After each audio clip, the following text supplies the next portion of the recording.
तो child health nursing का आज हमारा अगले टॉपिक ग्रोथ एंड डेवलपमेंट। देखिए ग्रोथ एंड डेवलपमेंट क्या है।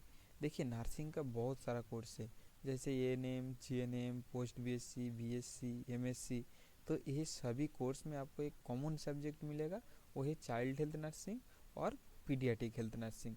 लेकिन यही चाइल्ड हेल्थ नर्सिंग का एक बहुत इंपॉर्टेंट टॉपिक है, वो है ग्रोथ एंड डेवलपमेंट। तो यही ग्रोथ एंड डेवलपमेंट क्या है, ग्रोथ एंड डेवलपमेंट का स्टेजेस क्या क्या है, कौन सा स्टेजेस में ग्रोथ ज़्यादा होता है, कौन सा स्टेजेस में ग्रोथ रुक जाता है, ये सभी हम लोग अभी डिस्कस करेंगे। तो ग्रोथ एंड डेवलपमेंट क्या है देख लीजिए। इंट्रोडक्शन में क्या बोल रहा है, growth and development refer to the physical, intellectual, emotional and social changes that occurs throughout an individual life span. मतलब क्या है, ग्रोथ एंड डेवलपमेंट ये बहुत सारा चेंजेस है जो एक आदमी का जीवन काल में होता है। तो ग्रोथ एंड डेवलपमेंट मतलब क्या है, देखिए ग्रोथ का मतलब होता है एक आदमी का शरीर का वृद्धि होना, उसका दैहिक वृद्धि होना।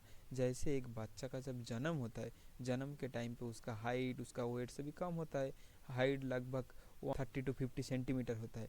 लेकिन वही बच्चा जब बड़ा हो जाता है 18, 19, 20 एज में, उसका हाइट 170 सेंटीमीटर, 180 सेंटीमीटर हो जाता है। तो 30 to 180 होता है। ये जो उसका बॉडी का साइज़ बढ़ता है, उसका ऑर्गन का साइज़ बढ़ता है, उसका वेट बढ़ता है, उसका दैहिक जो वृद्धि होता है, इसको बोला जाता है ग्रोथ।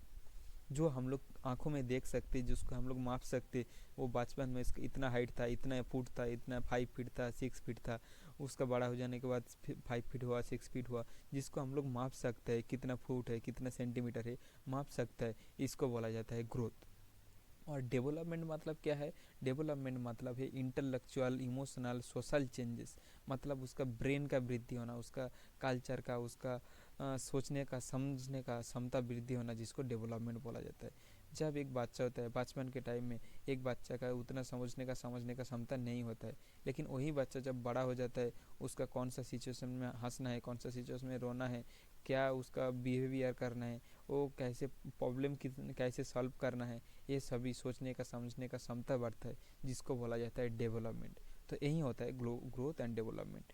उसके बाद क्या बोल रहा है देख लीजिए, growth is a primarily physical increase in size, while development encompasses wide ranges of changes including functional and behavioral aspect। मतलब क्या है, वहीं ग्रोथ क्या है, ग्रोथ प्राइमरी उसका दैहिक वृद्धि होना, उसका बॉडी का साइज बढ़ना, इंक्रीज इन साइज, उसका बॉडी का फिजिकल, उसका बॉडी का साइज बढ़ना। जिधर डेवलपमेंट क्या है, डेवलपमेंट मतलब है बहुत सारा एक बड़ा चेंजेस है। मतलब डेवलपमेंट एक दिन में नहीं होता है, धीरे धीरे होता है।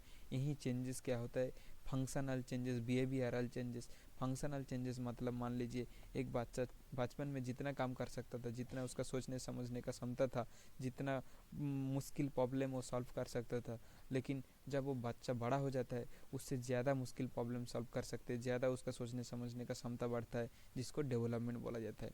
ग्रोथ का मतलब होता है बॉडी का चेंजेस होना, और डेवलपमेंट का मतलब होता है सोचने समझने का क्षमता बढ़ना। Both are influence by heredity, nutrition, environment and other factor. मतलब क्या है, ये जो ग्रोथ एंड डेवलपमेंट है, ये डिपेंड करता है बहुत सारे निर्धारक के ऊपर। जैसे मान लीजिए एक आपका डिपेंड करता है न्यूट्रिशन के ऊपर, एक आपका डिपेंड करता है न्यूट्रिशन के ऊपर, दूसरा आपका डिपेंड करता है इन्वायरमेंट के ऊपर। मान लीजिए एक का दो बच्चा एक साथ में पैदा हुआ, लेकिन एक को आप अच्छा न्यूट्रिशन दीजिए, एक को आप कम न्यूट्रिशन दीजिए, तो क्या देखा जाएगा, जिसको आप अच्छा न्यूट्रिशन दे रहा है उसका ग्रोथ ज़्यादा होगा, उसका हाइट, उसका वेट ज़्यादा होगा। तो इसका मतलब क्या है, न्यूट्रिशन जिसका अच्छा मिलता है उसका ग्रोथ तुलनामूलक हिसाब से थोड़ा अच्छा मिलता है। तो ये बोल सकते ग्रोथ को इन्फ्लुएंस करता है न्यूट्रिशन, ग्रोथ को इन्फ्लुएंस करता है। जिसका अच्छा न्यूट्रिशन मिलेगा उसका ग्रोथ अच्छा होगा, जिसको न्यूट्रिशन अच्छा नहीं होगा उसका ग्रोथ भी कम होगा। इन्वायरमेंट, इन्वायरमेंट का मतलब क्या है, देखिए जब वेस्ट इंडीज़ में आप देखोगे उधर का आदमी का स्किन कलर ब्लैक होता है, हाइट 6 फीट, 6 फीट 5, 6 फीट 7, 7 के आसपास में चला जाता है। लेकिन आप इंडिया में देखिए, इधर इन्वायरमेंट अलग है, इधर का खाना का ये अलग है, इधर का जीन अलग है। तो हमारा इंडिया में हाइट देखिए 5 फीट, उधर 6 फीट हो सकता है, इधर का आदमी का स्किन कलर वाइट हो सकता है, तो ये क्या होता है, गोरा हो सकता है। तो ये क्या है, इन्वायरमेंट के हिसाब से उसका हाइट का, उसका स्किन का कलर का, उसका वेट का डिफरेंट होता है, अलग होता है। तो इन्वायरमेंट भी ग्रोथ को डेवलपमेंट को इन्फ्लुएंस करता है। तो ये होता है इंट्रोडक्शन समझ गया। उसके बाद आता है डेफिनेशन। डेफिनेशन में क्या बोल रहा है, देखिए ग्रोथ क्या बोल रहा है, ग्रोथ का डेफिनेशन में क्या बोल रहा है, it is the process of physical maturation of our body. उसके बाद क्या बोल रहे हैं, ग्रोथ एक प्रोसेस है जिसके अंदर हमारा बॉडी धीरे धीरे मैच्योर होता है। उसके बाद it result is increase in size of our body and organ. तो यही प्रोसेस के थ्रू हमारा बॉडी का, हमारा ऑर्गन का साइज बढ़ता है। उसके बाद क्या बोल रहा है, it occurs by multiplication of cell and increase the intercellular substance. मतलब क्या है, ये ग्रोथ कैसे होता है, ग्रोथ हमारा बॉडी में बहुत सारा सेल लेके एक ऑर्गन बनता है, बहुत सारा सेल लेके एक टिश्यू बनता है, बहुत सारा टिश्यू लेके एक ऑर्गन बनता है, और बहुत सारा ऑर्गन लेके एक बॉडी बनता है। तो हमारा मान लीजिए बॉडी में 100 सेल है, 100 सेल है, लेकिन वही सेल क्या होता है, धीरे धीरे डिवाइड होते होते होते होते धीरे धीरे बढ़ता है और हमारा बॉडी का भी साइज बढ़ता है। मान लीजिए जब हमारा एक छोटा स्किन में काट हो जाता है, तो जिधर काट हो जाता है उसके क्या होता है, उसके आसपास का सेल डिवाइड होने लगता है, 1 से 2 सेल, 2 से 3 सेल, ऐसे करके सेल क्या होता है, डिवीज़न होता है। सेल डिवीज़न होकर सेल का संख्या में वृद्धि होता है और ज़्यादा सेल मिलके वहीं घाव को भर देता है। तो ऐसे ही जैसे सेल डिवीज़न के हिसाब से एक घाव बढ़ता है, ऐसे ही हम लोग का खाना पीना जो खा रहे हैं, यहीं अच्छा सांस गैस के वजह से न्यूट्रिशन लेके हमारा सेल क्या होता है, डिवीज़न होता है। और सेल डिवीज़न होके क्या होता है, धीरे धीरे हमारा ऑर्गन का आकृति वृद्धि होता है, ऑर्गन का साइज बढ़ता है, हमारा बॉडी का साइज बढ़ता है। तो यही क्या है, सेल का और सेल के अंदर जो सब्सटेंस है, जो उपादान है, सब डिवाइड होके ज़्यादा होता है, बढ़ता है, संख्या में वृद्धि होता है और धीरे धीरे हमारा बॉडी का ग्रोथ देखने को मिलता है। उसके बाद क्या बोल रहे हैं, growth are quantitative changes of our body which can measured by centimetre और किलोमीटर। मतलब क्या है, ग्रोथ है एक क्वांटिटिव चेंजेस, मतलब ग्रोथ जो चेंजेस, ग्रोथ एंड डेवलपमेंट दो ही चेंजेस है, लेकिन ग्रोथ ऐसा चेंजेस है, ऐसा परिवर्तन है हमारा फिजिकल, हमारा बॉडी का, जो हम लोग मेजर कर सकते हैं। इतना सेंटीमीटर, मान लीजिए एक बच्चा का 10 साल उम्र में उसका हाइट था 4 फीट, लेकिन वही बच्चा जब बड़ा हो जाता है 12 साल में और 15 साल में आता है, उसका हाइट हो जाता है 6 फीट। तो हम लोग क्या समझे, उसका 2 साल में और 5 साल में उसका हाइट 2 फीट बढ़ गया और 1 फीट बढ़ गया। तो क्या इसको हम लोग मेज़र कर सकते, एक टाइम के बाद कितना चेंजेस होता है बॉडी का, वो हम लोग मेज़र कर सकते। इसीलिए ग्रोथ को बोला जाता है क्वांटिटिव चेंजेस, जिसको हम लोग काउंट कर सकते, कितना बड़ा है, कितना कम हुआ, तो इसको बोला जाता है। इसीलिए ग्रोथ को बोला जाता है मेजरेबल फिनोमिना। इसीलिए बोला जाता है ग्रोथ इज़ मेजरेबल फिनोमिना, जो ग्रोथ को मापा जा सकते। उसके बाद डेफिनेशन देख लेते हैं, डेवलपमेंट का डेफिनेशन देख लेते हैं। डेवलपमेंट क्या बोल रहे हैं, development is psychological, emotional, functional maturation of human.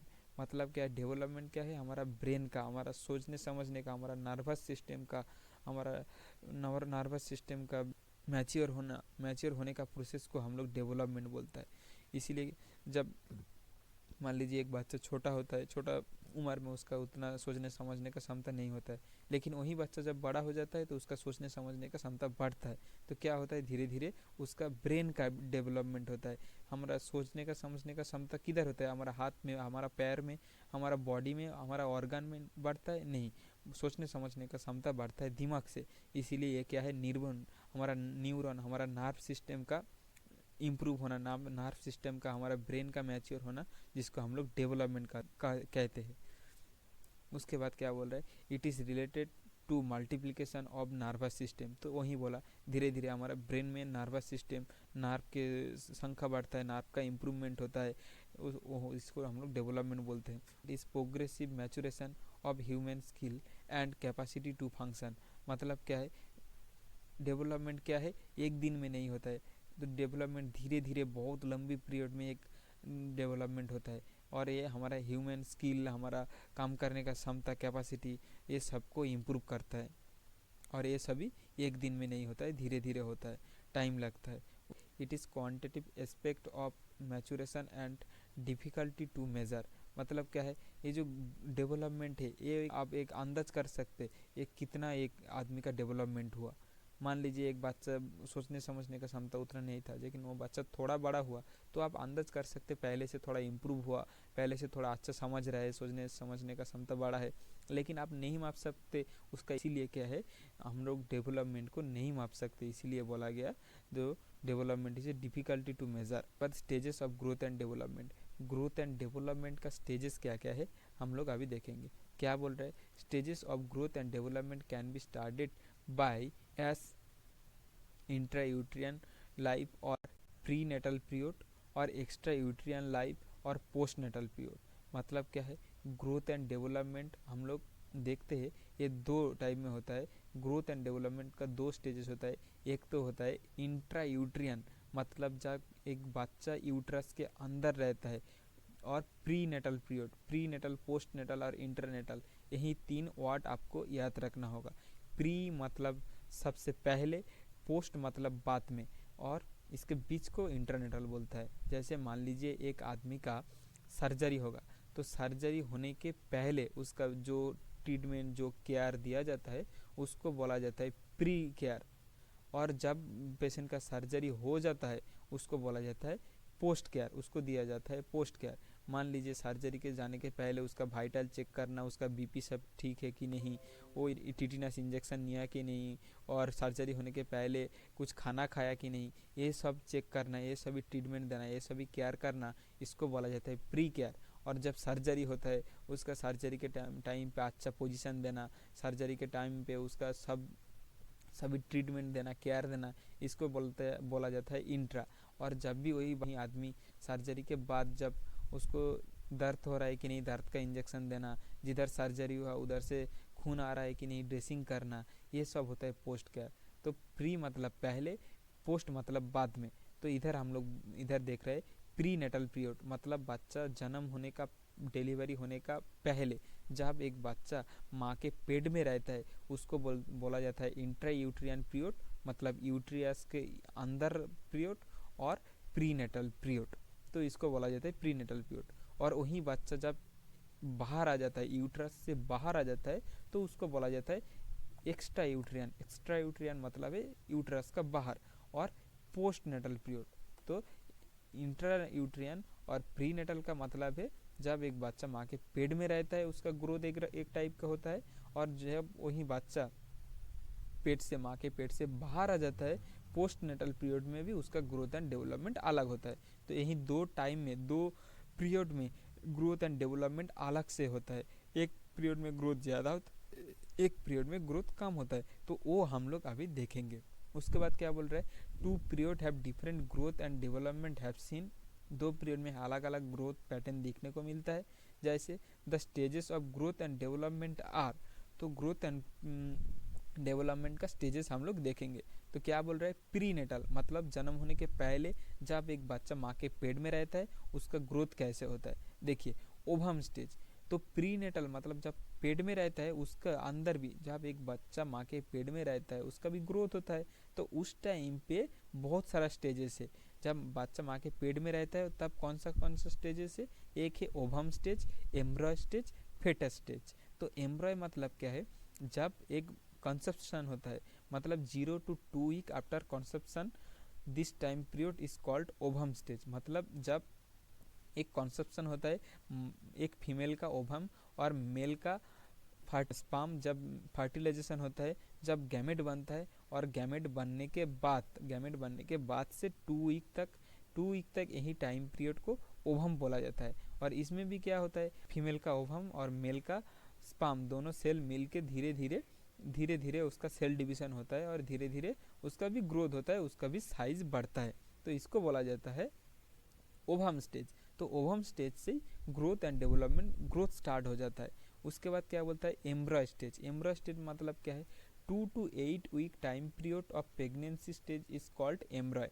एम्ब्रॉय मतलब क्या है, जब प्रेग्नेंट होने के 2 वीक से 8 वीक के अंदर यही टाइम पीरियड को एम्ब्रॉय बोला जाता है। और यही एम्ब्रॉय स्टेज में भी ग्रोथ होता है, धीरे धीरे बच्चा का धीरे धीरे बॉडी का साइज बढ़ता है। उसके बाद foetus, 8 to 40 week time period pregnancy stage is called foetus. मतलब क्या है, 8 वीक से, मतलब एम्ब्रॉय स्टेज से बाद से डिलीवरी होने का पहले टाइम तक, यही टाइम पीरियड को 40 वीक तक, यही टाइम पीरियड को बोला जाता है फिटस। तो फिटस का मतलब क्या है, फिटस का मतलब अभी शॉर्ट क्वेश्चन आ सकता है। फिटस मतलब 8 week to 40 week of time period of pregnancy, यही स्टेज को बोला जाता है फिटस। तो फीटस क्या है पता चल गया। तो यही जब एक बच्चा माँ के पेट में रहता है उसका 3 स्टेजेस में उसका ग्रोथ होता है, 3 स्टेजेस में धीरे धीरे उसका बॉडी का साइज बढ़ता है। वो हम लोग अभी एक पिक्चर के थ्रू देखेंगे। देखिए जब एक ये है आपका ओभम, माँ का ओवरी का एग्स, जब यही एग्स और एक स्पर्म दोनों सेल अलग अलग सेल, जब भी यही दोनों सेल आके फर्टिलाइज होता है, यही एम्पुला, इधर होता है एम्पुला, इधर से देखिए ये जो माँ का यही ऑर्गन को बोला जाता है ओवरी, और ओवरी से क्या होता है ओवुलेशन होता है और हर महीने एक एक करके अंडा निकलता है। और यही एक के साथ जब जब मेल फीमेल जब सेक्सुअल रिलेशनशिप बनाता है वहीं स्पर्म सेल जाता है, मेल गैमेट स्पर्म जाता है और फीमेल एक के साथ यही एम्पुला में फ्यूज होता है। और फ्यूज होने के बाद क्या होता है, ये ट्यूब दिख रहा है, यही ट्यूब को बोला जाता है फैलोपियन ट्यूब। और फैलोपियन ट्यूब से होते हुए यूट्रस का यही जगह में आता है और यूट्रस के अंदर धंस जाता है और धीरे धीरे दोनों माँ का एक सेल ओवम सेल और स्पर्म सेल धीरे धीरे फर्टिलाइज होता है और फर्टिलाइज होकर धीरे धीरे उसका गैमेट बनता है। गैमेट से क्या होता है धीरे धीरे बच्चा का जन्म होता है। तो यही होता है एक बच्चा का जन्म का शुरू। तो जब यही जन्म का शुरू होता है तब गैमेट कितना छोटा होता है, लेकिन धीरे धीरे वहीं फर्टिलाइजेशन होने के बाद धीरे धीरे वो एक बच्चा हो जाता है, उसका 30 to 50 सेंटीमीटर हो जाता है डिलीवरी के पहले। तो ये जो माँ के पेट के अंदर जो ग्रोथ हो रहा है वो हम लोग देख लिया। यही देखिए फर्टिलाइजेशन का पीरियड क्या होता है। देखिए जब एक मेल फीमेल जब सेक्सुअल रिलेशनशिप बनाता है तो सेक्सुअल रिलेशनशिप बनाने के बाद क्या होता है, इधर होता है सर्विक्स, और सर्विक्स में क्या होता है स्पर्म मतलब मेल गैमेट रिलीज होता है और धीरे धीरे वही स्पर्म सेल धीरे धीरे फैलोपियन ट्यूब होते हुए इधर आता है, जो यही ऑर्गन जो फैलोपियन ट्यूब का यही पार्ट जिसको एम्पुला बोला जाता है इधर आता है। और इधर से क्या होता है ओवरी से मंथ में जब ओवरी में अंडा बनता है, वही अंडा जो ओवम बोला जाता है वही ओवम आता है, ओवुलेशन होता है। ओवुलेशन होने के बाद वही ओवम आके यही एम्पुला इधर वेट करता है और यही एम्पुला में मेल गैमेट और फीमेल गैमेट दोनों एक साथ में जुड़ जाता है, एक साथ में फ्यूज हो जाता है जिसको गैमेट बोलता है। और वही गैमेट धीरे धीरे 3 से 4 दिन के अंदर धीरे धीरे फैलोपियन ट्यूब से होते हुए यूट्रस का यही जगह में आता है।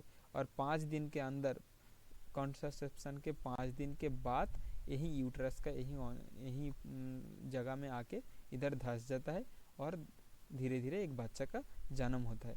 तो यूट्रस का है प्रीनेटल पीरियड। प्रीनेटल मतलब जो बच्चा का माँ के पेट में रहते हुए ग्रोथ होता है उसका ग्रोथ एंड स्टेजेस हम लोग देख लिया। उसके बाद आता है पोस्टनेटल पीरियड। पोस्टनेटल मतलब क्या है, जब एक बच्चा का जन्म हो जाता है, जन्म होने के बाद उसका कौन सा ग्रोथ एंड स्टेजेस है। फर्स्ट स्टेजेस है आपका नियोनेट। नियोनेट मतलब आफ्टर बर्थ 1 month और 28 days, this time period is called neonate. तो नियोनेट कौन सा स्टेज है, नियोनेट स्टेज में मतलब जब बच्चा का जन्म होता है उस टाइम से 28 डेज तक यही टाइम पीरियड को नियोनेट टाइप बोला जाता है। और यही नियोनेट टाइप में बच्चा ज़्यादा टाइम सोता है, इस टाइम पे बच्चा ज़्यादा एक्टिव रहता है, बहुत सारा वैशिष्ट है वो हम लोग बाद में देखेंगे। तो नियोनेट एक स्टेजेस है, मतलब जब पोस्टनेटल बच्चा का जन्म होता है फर्स्ट स्टेज क्या होता है नियोनेट। नियोनेट के बाद आता है इन्फेंट्स। तो इन्फेंट्स में क्या होता है first year of life it call infants. तो इन्फेंट मतलब क्या है, जो बच्चा इन्फेंसी टाइम के अंदर मतलब जन्म होने के 1 साल के अंदर है उसको इन्फेंट बोला जाता है। तो इन्फेंट्स क्या है, इन्फेंसी एक पीरियड है। तो एक पीरियड है जो नियोनेट के बाद आता है। फर्स्ट क्या है, फर्स्ट 1 ईयर मतलब जन्म से 1 ईयर तक यही टाइम पीरियड को यही ग्रोथ का यही स्टेज को बोला जाता है इन्फेंसी। और यही इन्फेंसी टाइप में ग्रोथ डेवलपमेंट अलग से होता है। उसके बाद क्या बोल रहा है टॉडलर। टॉडलर मतलब क्या है 1 to 3 year of age called toddler. मतलब जब एक बच्चा का इन्फेंसी पीरियड शेष होता है मतलब 1 साल से 3 साल तक यही एज को बोला जाता है टॉडलर। तो यही टॉडलर एज में भी ग्रोथ एंड डेवलपमेंट अलग होता है। तो नियोनेटल स्टेट का वैशिष्ट क्या है, इन्फेंसी स्टेट का ग्रोथ डेवलपमेंट कैसा है, टॉडलर स्टेजेस में ग्रोथ एंड डेवलपमेंट कैसा है, ये हम लोग सेपरेट बाद में वीडियो में देखेंगे। हम लोग अभी देखेंगे कितने स्टेजेस है। तो ये होता है टॉडलर स्टेज। टॉडलर स्टेज के बदलाव आता है preschool age. Preschool age मतलब 3 to 6 year age group is called preschool. तो प्री स्कूल मतलब क्या है, स्कूल एज होता है 6 to 12 ईयर। जब बच्चा 5-1 से स्कूल में जाता है, लेकिन स्कूल में जाने के पहले बच्चा स्कूल के जाने का आदत लगाना जाता है, उसको बोला जाता है प्री स्कूल स्टेज। मतलब जब एक बच्चा का 3 साल 4 साल उम्र है, उसको बाद में आप डायरेक्ट स्कूल में भेज दोगे तो उसको स्कूल में माँ के बिना स्कूल में रहने का बहुत मुश्किल होगा। वो स्कूल में जाके रोएगा, अच्छे से पढ़ाई नहीं करेगा और स्कूल से घर आ जाएगा। इसीलिए क्या है, उसको स्कूल का आदत डालना पड़ेगा। तो इसीलिए उसको स्कूल के पहले प्री स्कूल, एक स्कूल के जैसा होगा, जिधर क्या हो, बच्चा को खेलते खेलते उसको पढ़ाया जाएगा, जिससे उसका बच्चा का बोरिंग नहीं होगा। बच्चा उसका माँ के साथ में स्कूल में जाएगा और उधर जाके उसको स्कूल का आदत पड़ेगा, और वो बहुत कम समय स्कूल में रहना पड़ेगा। जैसे आपका आईसीडीएस होता है, तो आईसीडीएस में क्या होता है, बच्चा लोग जाता है, जाके उधर पढ़ाई का अभ्यास करता है। वो स्कूल नहीं है, वो स्कूल का पहली विभाग है, तो इसको बोला जाता है प्री स्कूल। तो प्री स्कूल एज मतलब स्कूल जाने का पहले का एज, जैसे 3 to 6 ईयर। तो जो होता है KG1 KG2, वो होता है आपका प्री स्कूल स्टेज। तो प्री स्कूल स्टेज में भी ग्रोथ एंड डेवलपमेंट अलग होता है। इस टाइम पे बच्चा लोग बोलना सीखता है, इस टाइम पे बच्चा लोग सोचने समझने का क्षमता धीरे धीरे वृद्धि होता है, उसका खेल खेल में उसका टीचर उसको समझता है। तो ये होता है प्री स्कूल स्टेज। तो प्री स्कूल स्टेज के बाद आता है स्कूल एज। स्कूल एज क्या है, after preschool age means 6 to 12 year of age to called school age. मतलब जब प्री स्कूल एज खत्म होता है, उस स्टेज के बाद स्टार्ट होता है स्कूल एज।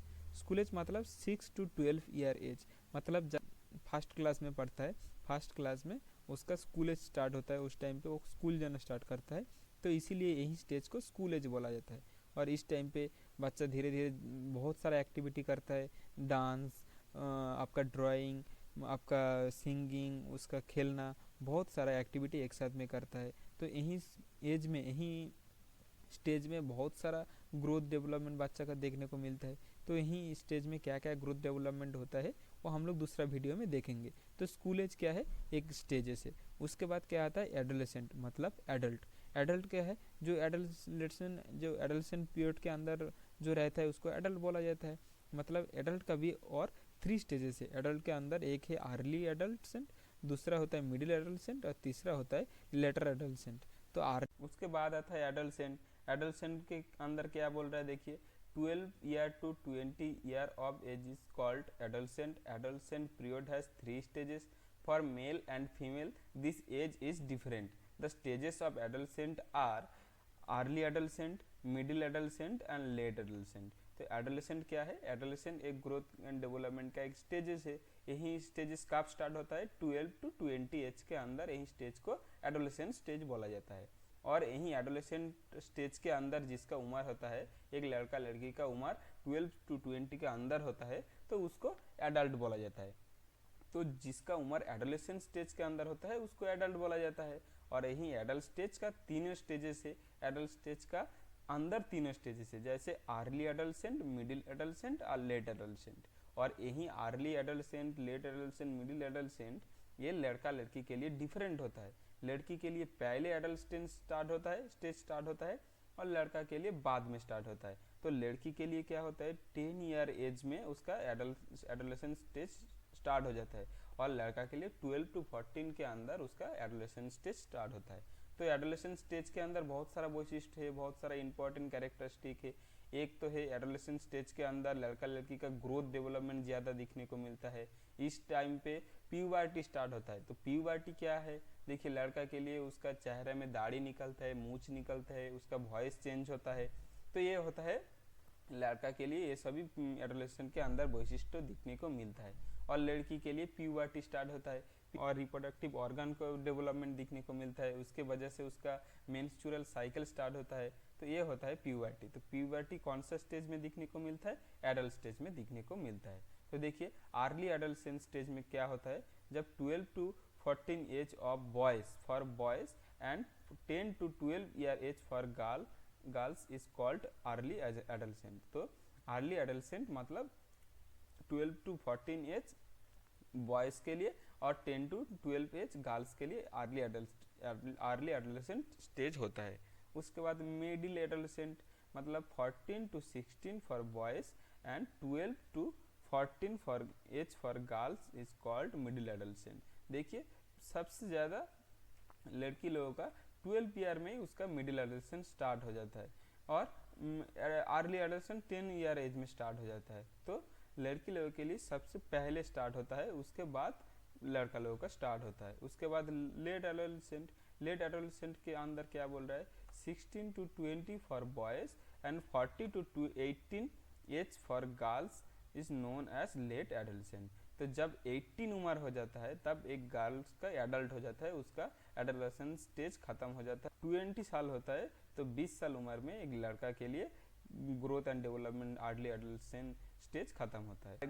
एक बार हम लोग रिवाइज कर लेते हैं। देखिए 2 पीरियड में हम लोग ग्रोथ एंड डेवलपमेंट का स्टेजेस देखा है। एक था इंट्रा यूट्रियन, मतलब यूट्रस के अंदर प्रीनेटल पीरियड। तो प्रीनेटल पीरियड मतलब जब माँ के पेट में रहता है बच्चा, उस टाइम पे ग्रोथ का तीनों स्टेजेस हम लोग देखा है, embryo, foetus, ovum. Ovum, embryo, foetus, सभी यूट्रस के अंदर ग्रोथ एंड डेवलपमेंट स्टेजेस हम लोग देखा है। उसके बाद आता है पोस्टनेटल पीरियड। पोस्टनेटल पीरियड के हम लोग क्या न्यूनीट देखा है, न्यूनीट के बाद इन्फेंट, इन्फेंट के बाद टोडलर, टोडलर के बाद एडोलेसेंट। तो इतना तक एडोलेसेंट तक यही आप हम लोगों का चाइल्ड हेल्थ नर्सिंग में हम लोग ग्रोथ का इतना ही स्टेज देखते हैं। उसके बाद हम लोग ग्रोथ एंड स्टेज देखते हैं। ग्रोथ एंड लाइफ का ग्रोथ एंड स्टेज क्या क्या होता है, एडल्टहुड। एडल्टहुड के अंदर आता है अर्ली एडल्टहुड, उसके बाद आता है मिडिल एडल्टहुड, उसके बाद लेट एडल्टहुड। तो यही सब हम लोग चाइल्ड हेल्थ नर्सिंग में डिस्कस नहीं करते हैं। चाइल्ड हेल्थ नर्सिंग में सिर्फ हम लोग इतना दूर तक मतलब एडोलेसेंट एज तक हम लोग डिस्कस करते हैं। तो एडोलेसेंट एज के अंदर आपको सब कुछ पता चल गया। तो एडोलेसेंट का स्टेजेस क्या क्या है और एक बार याद कर लिया। इसके बाद हम लोग डिस्कस करेंगे the factor influencing growth and development. मतलब ये जो हाइट वेट जो बढ़ रहा है, ये जो ग्रोथ डेवलपमेंट दिखने को मिलता है, ये क्या होता है, कुछ चीज़ है, कुछ फैक्टर है जो इस ग्रोथ एंड डेवलपमेंट को बढ़ाता है, ग्रोथ एंड डेवलपमेंट को तेज़ी से बढ़ाता है, और कुछ चीज़ है जो ग्रोथ एंड डेवलपमेंट को कम करता है। तो वही फैक्टर क्या क्या है जो ग्रोथ एंड डेवलपमेंट को इन्फ्लुएंस करता है, ग्रोथ एंड डेवलपमेंट को बढ़ाता है, कमाता है, उसको हम लोग अभी डिस्कस करेंगे। तो वो क्या क्या फैक्टर है देख लीजिए। क्या बोल रहा है, the growth and development depend upon multiple factor and determinants. यानी ये जो ग्रोथ एंड डेवलपमेंट है बहुत सारा फैक्टर के ऊपर डिपेंड करता है। क्या क्या, they are directly indirectly by promoting और hindering the process of growth and development. मतलब ये जो फैक्टर्स है, ये सभी फैक्टर डायरेक्टली ग्रोथ को बढ़ाता है, नहीं तो कम करता है। और क्या बोल रहा है, the determines are group are heredity and environment. मतलब ये जो फैक्टर्स है, ये फैक्टर को दो पार्ट में बांटा गया। एक तो कैटेगरी के अंदर आता है हेरिडिटी, जीनेटिक, हमारा जीनेटिक, और दूसरा होता है इन्वायरमेंट।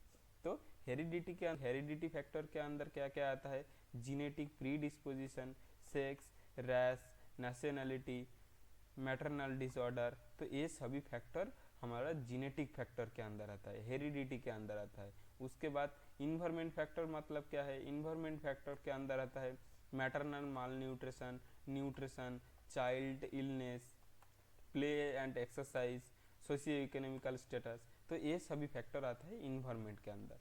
मतलब देखिए हेरिडिटी के अंदर बहुत सारा फैक्टर है जो हम लोग हमारा पेरेंट्स से मिलता है। पेरेंट्स से हम लोग को जो फैक्टर मिलेगा उसको हम लोग हेरिडिटी फैक्टर बोलते हैं। जैसे मान लीजिए हमारा पेरेंट का हाइट 6 फीट है, हमारा पेरेंट ज़्यादा लंबा है, तो वो हम लोग को हेरिडिटी के अंदर हम लोग को जीनेटिक मिला है। हम लोग कुछ खाए ना खाए, हम लोग को कुछ हुआ नहीं हुआ, लेकिन हमारा ग्रोथ ज़्यादा होगा, डेवलपमेंट होगा। लेकिन जिसका पेरेंट का हाइट 4 फीट है, 5 फीट है, उसका हाइट कम ही होगा। तो हेरिडिटी के अंदर क्या है, जीनेटिक, जितना हम लोगों का ग्रोथ एंड डेवलपमेंट हमारा जीन में है उतना हमारा ग्रोथ एंड डेवलपमेंट दिखने को मिलता है। तो ये होता है हेरिडिटी। और इन्वायरमेंट फैक्टर के अंदर आता है न्यूट्रिशन, माल न्यूट्रिशन। तो ये दोनों लड़का लड़की का उम्र सेम है, एक साथ में जन्म हुआ, तो दोनों का जीनेटिक भी सेम है। एक ही माँ का दो बच्चा, तो दो बच्चा का आप एक को अच्छा खाना दीजिए, एक को खाना बचपन से अच्छा खाना मत दीजिए, तो क्या देखने को मिलेगा, जिसको अच्छा खाना दिया उसका ग्रोथ एंड डेवलपमेंट ज़्यादा हुआ। तो न्यूट्रिशन ऐसा फैक्ट है जो ग्रोथ एंड डेवलपमेंट को ज़्यादा कर रहा है। लेकिन तो क्या है, जिसका अच्छा खाना मिल रहा है उसका ग्रोथ अच्छा हो रहा है, तो जिसको अच्छा खाना नहीं मिल रहा है उसका ग्रोथ ज़्यादा नहीं हो रहा है। तो ये न्यूट्रिशन के एक इन्वायरमेंट फैक्टर है। तो हेरिडिटी मतलब जो हम लोग पेरेंट्स से मिला है वो फैक्टर, और इन्वायरमेंट फैक्टर मतलब जो हम लोग जन्म होने के बाद बाहर का मिला है वो होता है आपका ग्रोथ का इन्वायरमेंट फैक्टर। तो हम लोग फैक्टर्स को अभी एक एक करके डिस्कस करेंगे। तो देखिए, the factor of growth and development are below. तो ग्रोथ एंड डेवलपमेंट को जो फैक्टर इन्फ्लुएंस करता है एक देखेंगे। तो फास्ट आता है हम लोग का हेरिडिटी फैक्टर। हेरिडिटी फैक्टर के अंदर एक आता है जीनेटिक प्रीडिस्पोजिशन, मतलब हमारा जीनेटिक प्रवणता, हमारा वंशगत प्रवणता, हमारा पेरेंट कितना लंबा है उसके हिसाब से हमारा हाइट होगा। तो उसके अंदर क्या बोल रहा है, देखिए जीनेटिक प्रीडिस्पोजिशन के अंदर बोल रहा है हेरिडिटी और genetic predisposition is the most important factor which can influence growth and development of a child. Genetic predisposition सबसे ज़्यादा इंपॉर्टेंट है, सबसे ज़्यादा इंपॉर्टेंट है जीनेटिक डिस्पोजिशन, मतलब हमारा पेरेंट जितना लंबा है, जितना उनका जीन में जितना हाइट है, हमारा हाइट उससे उतना ही होगा, उससे हम लोग ज़्यादा नहीं कर सकते। लेकिन थोड़ा बहुत कोशिश करके खाना अच्छा, थोड़ा बहुत एक्सरसाइज करके थोड़ा बहुत बढ़ा सकते, लेकिन बहुत ज़्यादा डिफरेंस नहीं दिखने को मिलता है। तो सबसे ज़्यादा इंपॉर्टेंट है जीनेटिक प्रीडिस्पोजिशन, मतलब पेरेंट का हाइट जितना है उतना ही हमारा हाइट होगा, उसके हिसाब से हमारा हाइट होगा। और ये जो फैक्टर्स है ये तो सभी बच्चा का ग्रोथ एंड डेवलपमेंट का जीनेटिक पोटेंशियल अलग होता है। Human characteristic like height, weight, skin colour, eye colour, body structure depend upon parent gene, मतलब एक लड़का लड़की का हाइट कितना होगा, उसका वेट कितना होगा, उसका स्किन का कलर कैसा होगा, आई का कलर, बॉडी स्ट्रक्चर सभी पेरेंट जीन के ऊपर डिपेंड करता है। A tall parent has tall children and abnormal gene carry genetic disorder like thalassaemia, haemophilia, HIV which make difficulty to normal growth and development of a child। मतलब क्या है, बच्चा का उसका पेरेंट ज़्यादा लंबा है, टॉल है, तो उसका लड़का लड़की का चिल्ड्रन का भी हाइट भी ज़्यादा होगा। लेकिन एबनॉर्मल जीन, मतलब मान लीजिए कुछ पेरेंट के अंदर थैलासेमिया, हीमोफीलिया बीमारी है, तो उसका ग्रोथ डेवलपमेंट अच्छे से नहीं होगा। क्यों, देखिए, तो देखिए थैलासेमिया एक बीमारी है, ये जीनेटिक बीमारी, मतलब एक पेरेंट का ये थैलासेमिया है तो बच्चा के अंदर भी थैलासेमिया हो सकता है। और थैलासेमिया होने में क्या होता है, थैलासेमिया एक बीमारी है जिसके अंदर ह्यूमन का हीमोग्लोबिन और रेड ब्लड सेल कम बनता है। तो बोन मैरो से हम लोग हमारा बोन से ब्लड बनता है, और बोन मैरो से हीमोग्लोबिन और रेड ब्लड सेल कम बनता है, तो उसको थैलासेमिया बीमारी बोला जाता है। तो थैलासेमिया में क्या होता है, ब्लड कम हो जाता है, उसका आयरन डेफिशिएंसी होता है, लड़का बच्चा एनीमिक हो जाता है, तो उसका ट्रीटमेंट के हिसाब से ब्लड देना पड़ता है, हर मंथ आयरन का इंजेक्शन देना पड़ता है। तो ये थैलासेमिया, मान लीजिए जिसका बॉडी में ठीक से ब्लड नहीं है, उसका हर टाइम वीक रहेगा, उसका ग्रोथ एंड डेवलपमेंट उतना नहीं होगा। लेकिन देखिए, तो जीन डिपेंड करता है, किसी का जीन अच्छा है तो उसका हाइट ग्रोथ एंड डेवलपमेंट ज़्यादा हो रहा है, किसी का जीन में कुछ बीमारी है, मतलब थैलासेमिया जैसे बीमारी है, तो उसका ग्रोथ एंड डेवलपमेंट ठीक से नहीं होगा। उसका आता है हीमोफीलिया। हीमोफीलिया मतलब क्या है, हीमोफीलिया एक क्लॉटिंग फैक्टर डिसऑर्डर है, मतलब मान लीजिए हमारा बॉडी में किधर भी काट जाता है तो 2 से 5 मिनट के अंदर हमारा ब्लड रुक जाता है। हमारा बॉडी में एक मैकेनिज्म है, एक सिस्टम है जिसके अंदर क्या होता है, हमारा ब्लड को क्लॉट हो जाता है। तो यही जिसका अंदर कुछ ब्लड क्लॉटिंग फैक्टर नहीं होता है, और उसका क्या होता है, काट जाने के बाद ब्लीडिंग स्टॉप नहीं होता है, और खून निकलते रहता है, निकलते रहता है, निकलते रहता है, और उसको निकलने की वजह से उसका बॉडी में ठीक से एनफ खून नहीं रहता है, एनफ ब्लड नहीं रहता है, तो वो भी इसका वीकनेस दिखने को मिलता है, उसका उतना ग्रोथ एंड डेवलपमेंट दिखने को नहीं मिलता है। तो इसीलिए बोला गया है एबनॉर्मल डिसऑर्डर, मतलब जीनेटिक डिसऑर्डर किसी के अंदर है तो उसका लड़का लड़की उसका क्या होगा, थैलासेमिया, हीमोफीलिया ऐसा बीमारी है, तो उसका ग्रोथ एंड डेवलपमेंट नॉर्मल बच्चा के जैसा नहीं होगा। समझ गया। उसके बाद आता है सेक्स और जेंडर।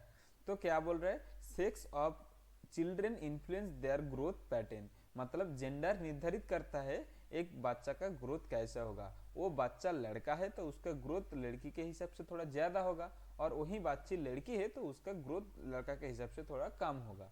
तो जेंडर निर्धारित करता है उसका ग्रोथ ज़्यादा होगा और कम होगा। तो क्या बोल रहा है, sex is determined at the conception. तो कॉन्सेप्शन के टाइम पे लड़का होगा और लड़की होगा डिटरमाइंड होता है, मतलब जब एक मेल फीमेल सेक्सुअल रिलेशनशिप बनते हैं, बनने के बाद male gamete and female gamete दोनों मिलके जाइगोट बनता है, और इसको कॉन्सेप्शन बोला जाता है। और एक कॉन्सेप्शन के टाइम पे निर्धारित होता है वो लड़का होगा और लड़की होगा। तो देखिए कैसे, मेल का सेक्स क्रोमोसोम होता है X and Y, and female का सेक्स क्रोमोसोम होता है X एंड X, तो 2 X होता है। तो क्या होता है, ये दोनों सेक्स क्रोमोसोम के अंदर मेल और फीमेल का एक ही सेक्स क्रोमोसोम आता है। तो मान लीजिए गैमेट के हिसाब से जब सेक्सुअल रिलेशनशिप के बनने के टाइम पे, कॉन्सेप्शन के टाइम पे मेल का बॉडी से एक्स क्रोमोसोम आया और फीमेल का बॉडी से भी एक सेक्स क्रोमोसोम आएगा। मान लीजिए इधर एक्स, लेकिन फीमेल का तो दो ही एक्स, तो एक्स ही आएगा। तो मान लीजिए एक्स आया, तो जब भी दोनों एक्स हो गया तब हो जाएगा फीमेल बच्चा। लेकिन मान लीजिए एक फीमेल के लिए मेल का सेक्स क्रोमोसोम के हिसाब से वाई आया, लेकिन फीमेल तो एक ही, दोनों ही एक्स, तो एक्स दे सकते हैं। तो मान लीजिए एक एक्स आया, तो एक वाई एक एक्स मिलके क्या बन जाएगा, मेल बेबी बन जाएगा। तो यही जो कॉन्सेप्शन के टाइम पे सेक्सुअल रिलेशनशिप जब बनता है, फर्टिलाइजेशन जब होता है, उस टाइम पे डिटरमाइंड होता है बच्चा लड़का होगा और लड़की होगा। तो समझ गया। उसके बाद क्या बोल रहा है, at the birth boys are more heavier and larger than girl baby.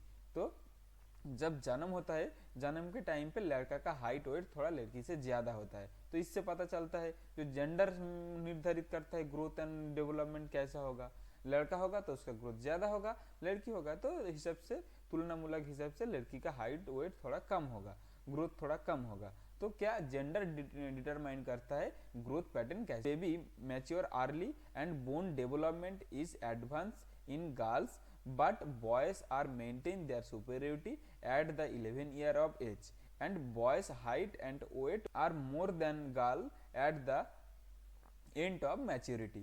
मतलब क्या है, देखिए जब एक बच्चा का, मतलब मान लीजिए दोनों पेरेंट का हाइट वेट लगभग सेम है, ऐसा सिचुएशन में जब लड़की है और एक पेरेंट का लड़का जन्म होता है, तो 11 साल तक लड़का का हाइट वेट लड़की से ज्यादा रहता है। लेकिन 11 साल के बाद जब 10 ईयर होता है, 10-12 ईयर में क्या होता है, लड़की का 10 से 12 ईयर के अंदर उसका एडोलेसेंट पीरियड चालू होता है, उसका मैच्योर होने का पीरियड चालू होता है। और यही पीरियड में क्या होता है, लड़की का ग्रोथ ज्यादा हो जाता है, उसका बोन डेवलपमेंट एडवांस हो जाता है, तो लड़का से उसका हाइट वेट ज्यादा हो जाता है।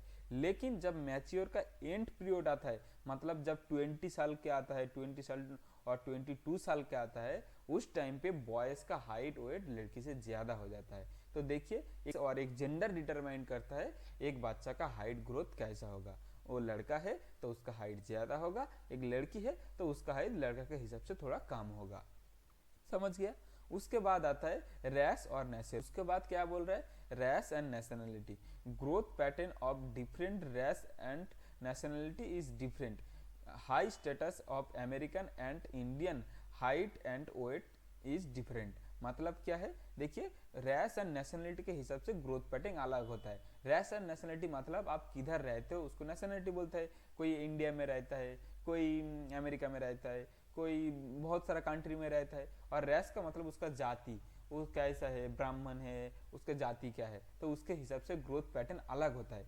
कैसे, मान लीजिए वेस्ट इंडीज में उन लोगों का हाइट, एवरेज हाइट होता है 6 फीट के ऊपर, और इंडिया में 5 फीट और 5 फीट के आसपास में। तो दोनों देश अलग है, दोनों नेशनलिटी अलग है, उन लोगों का जीन अलग है, उन लोगों का खाना पीने का कल्चर अलग है, उन लोगों का कल्चर अलग है, इसीलिए क्या है, उसका नेशनलिटी अलग है, इसीलिए उसका ग्रोथ हम लोगों से ज्यादा है।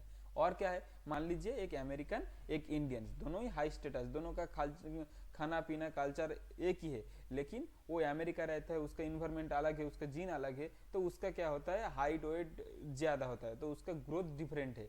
और हमारा इंडिया में डिफरेंट है। मान लीजिए उन लोगों का स्किन कलर कैसा है, थोड़ा व्हाइट होता है, और हमारा स्किन कलर थोड़ा मीडियम होता है। तो skin colour, eye colour, growth different, growth pattern सब कुछ डिपेंड करता है रेस एंड नेशनलिटी के ऊपर। समझ गया।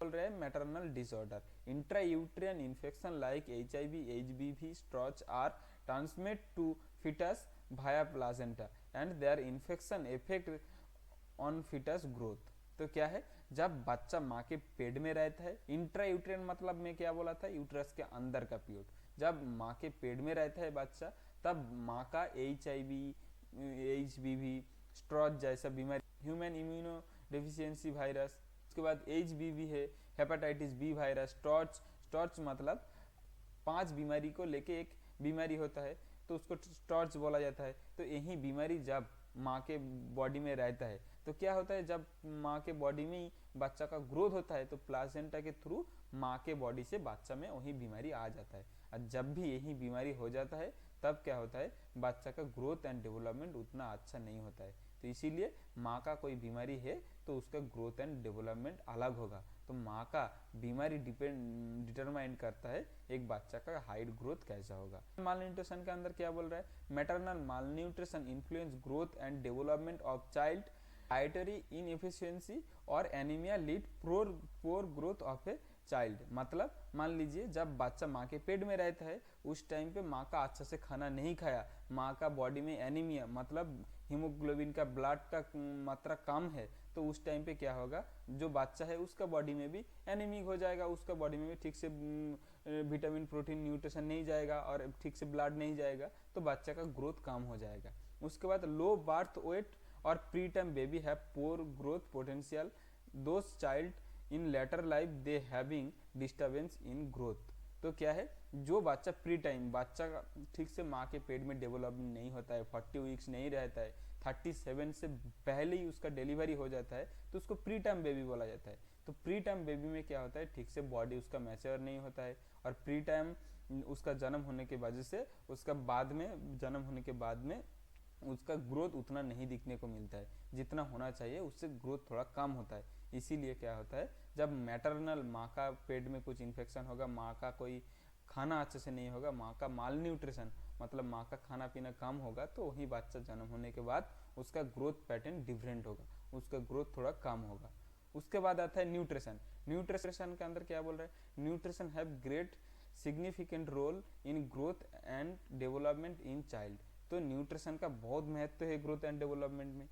Qualitative and quantitative nutrition like protein fat vitamin carbohydrate and minerals in diet daily diet is necessary to growth and development of a child. मतलब ठीक से enough quantity protein vitamin fat carbohydrate सभी minerals और quality अच्छा quality का protein fat vitamin ये सभी खाना एक डेली डाइट में होना चाहिए, जो बच्चा का ग्रोथ एंड डेवलपमेंट को इफेक्ट करता है। उसके बाद क्या बोल रहा है, well nourished help to child to growth and provide energy protect from infection, malnourished child usually suffer in growth retardation and various health problem. मतलब न्यूरिश पेशेंट जिसका न्यूट्रिशन स्टेटस अच्छा है उसका ग्रोथ ज़्यादा होता है, उसका एनर्जी अच्छा रहता है, उसका बहुत सारा बीमारी से प्रोटेक्शन होता है, उसका इम्यूनिटी पावर स्ट्रांग होता है। लेकिन माल न्यूरिश पेशेंट जिसका न्यूट्रिशन ठीक से नहीं हुआ, वो चाइल्ड का क्या होता है, ग्रोथ रिटार्डेशन होता है, ग्रोथ थोड़ा कम होता है, ठीक से एज के हिसाब से ग्रोथ नहीं होता है और बहुत सारा हेल्थ प्रॉब्लम बहुत सारा बीमारी देखने को मिलता है। तो न्यूट्रिशन भी निर्धारित करता है एक बच्चा का ग्रोथ कैसा होगा। उसके बाद child illness, chronic childhood disorder like congenital heart disorder, tuberculosis, asthma, liver cirrhosis, nephrotic syndrome, digestive disorder, blood disorder, endocrinal abnormalities, all those diseases are effect in normal growth of a child। मतलब क्या है, बच्चा के अंदर बचपन में ही उसका diabetic मतलब कॉन्जिनेटल डिसऑर्डर मतलब हार्ट में कुछ उसका बीमारी हो, ट्यूबरक्यूलोसिस टीबी बीमारी हो, एस्थमा है एस्थमा का बीमारी हो, लीवर में कुछ दिक्कत हो, लीवर नेफ्रोटिक सिंड्रोम मतलब किडनी में कुछ बीमारी हो, उसके बाद डाइजेस्टिव उसका खाना ठीक से पचता नहीं है, गैस हो जाता है, डाइजेस्टिव कुछ डिसऑर्डर हो, उसके बाद ब्लड डिसऑर्डर जैसे हीमोफीलिया थैलासीमिया हम लोग पढ़ा था, ब्लड ठीक से क्लॉट नहीं होता है और एक बार काट जाता है तो ब्लड क्लॉट नहीं होता है और थैलासेमिया में ठीक से ब्लड नहीं बनता है। तो ये सभी एंडोक्राइनल मतलब कुछ हार्मोनल डिस्टर्बेंस है, ग्रोथ हार्मोन ठीक से रिलीज नहीं होता है, तो ये सभी रोग बीमारी है तो उसका ग्रोथ नॉर्मल चाइल्ड की तरह नहीं होगा, तो ग्रोथ में क्या होगा, डिफरेंट होगा। इसीलिए चाइल्ड का बीमारी भी निर्धारित करता है एक बच्चा का ग्रोथ एंड डेवलपमेंट कैसा होगा। उसके बाद एड में क्या बोल रहा है, प्ले एंड एक्सरसाइज। तो खेल और एक्सरसाइज भी ग्रोथ एंड डेवलपमेंट में असर करता है। तो क्या बोल रहा है, play and exercise promote the physical and social health of a child, play and exercise stimulate muscle development in child.